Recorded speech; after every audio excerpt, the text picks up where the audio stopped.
Good morning, I'm Clinton Griffiths. The Pro Farmer Crop Tour has wrapped up, and later today, Pro Farmer will release its own production estimates for corn and soybeans. And while it will use numbers from the tour to come up with those final state-by-state yields, it's also looking at a host of other factors. But before those numbers are released, we need to update you on day 3 of the tour, the results from Illinois. Scouts finding a tour-wide average of 190.71 bushels an acre for corn. That's down close to 3% from last year. USDA in its August report calling for 203 bushels to the acre, actually 1 bushel higher than a year ago. Now, many folks were expecting big things from Illinois after last year's bumper corn crop. Now, I asked Pro Farmer editor Brian Grady about that during Crop Tour Live online. It's a good Illinois corn crop. Just where's the wow? And you know, the ear counts, they're up a little bit. The grain length is down a little bit. It's more consistent, much more consistent than what we saw in Ohio and in Indiana. But there's no wow factor this year in Illinois. So when you don't have that, you're going to have everything be really, really the same and very consistent through the harvest season. Brian, does the nation need Illinois to really pull this corn crop up this year? Based on what Chip's found out west so far, yeah, we do. We Right. need Iowa and Illinois to pull it up. So we do need some wow factor. Checking the state's soybeans, calculations are in at 1249.7 pods in a 3 by 3 foot square, also down more than 2% from last year.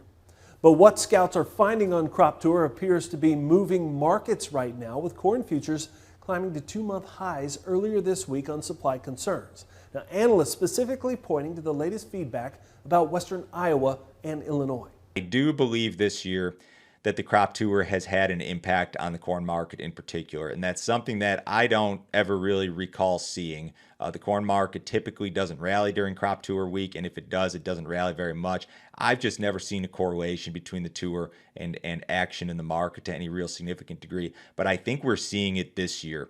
There's also this article from Bloomberg saying there is growing concern about a national corn shortage after numbers gathered during the tour showed a potential drop in yields in South Dakota, Ohio, Nebraska, Indiana, and now Illinois and portions of Iowa. Now, some scouts expressing more optimism about the soybean crop. So crews on the western leg were hoping for better news as they took off from Spencer, Iowa Thursday morning, surveying southern Minnesota on their way to the tour's final destination, Rochester. As Farm Journal's Tyne Morgan reports, they may have finally found the corn they've been looking for. Well, Clinton, it did take all week, but scouts finally found the bright spot of the western leg of Pro Farmer Crop Tour this year. Lindsay, you ready for corn? I'm ready. All right, here we go. As scouts suited up and hit the fields Thursday morning, it was a cooler and wetter start in Minnesota. The one thing that impressed me most is the ear count. Tim Gregerson found stronger ear counts and better yields. Here in southern Minnesota, the ear count is right there. It is better than in Iowa on the samples we have taken today. Ear counts were solid, but so was another major factor for yield. This has got more kernel depth than 3/4 of the samples I've taken on the tour this year. Gregerson says southern Minnesota's corn crop definitely looks to be above average, but not perfect. We are seeing a little bit of tip back, and that's a little bit, caution sign there, but we're still pulling very good yields out of Minnesota. Some of those issues came from pockets of dry weather this summer, but for Minnesota farmer Brad Nelson, a wetter spring and later planting dates has not seemed to hurt his yields. We had a really good week of weather after we planted. It was up in 8 days. It all came up. It's southern Minnesota's soybeans that seemed to be a bit of a disappointment on Thursday. All summer long, I just didn't feel like beans had the oomph to really get over the top. Field after field, that's something scouts noticed as they calculated the soybean samples. Pod counts, some of them aren't even 1,000. The beans themselves are short, and the pod count is a little bit light this year. Plump pods were a plus in Minnesota as more moisture could push yields even higher. But area farmers are also concerned about disease pressure that's starting to pop up. A little bit of SDS here and there. Whether it'll be a big factor in yield or not remains to be seen. Well, Clinton, as you just saw, scouts did find a good corn crop here in Minnesota, possibly a record in some areas. But will it make up for the poor crop that scouts found on the first couple days of Crop Tour in South Dakota as well as Nebraska this year? Reporting for Ag Day, I'm Tyne Morgan.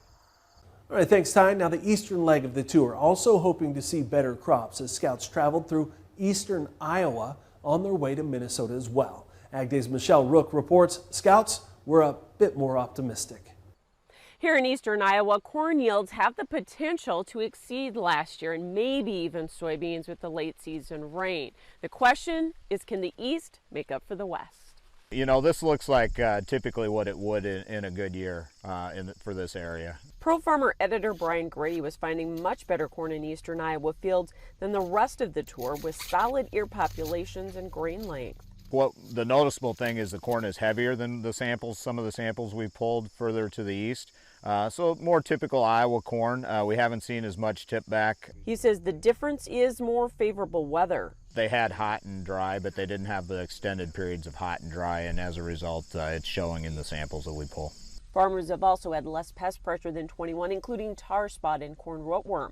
So they're optimistic about corn. Yeah, we're going to be above trend line. We typically range in yield from 200 to 230, and there's the outside chance of getting 250. And Grady thinks that may push corn yields over last year. I think we'll be probably above. There were some holes in eastern Iowa last year, especially when you got up into northeast Iowa. 15. Grady also believes there's plenty of yield potential in the soybeans. The pods are there, as long as they get the moisture in the finishing. Yields may not exceed 2021 in the east, where there were some 90-plus beans, but farmers think they'll at least be above their APHs. It could be reasonably well. 55, maybe 60. And now I'm talking whole field averages, not spots.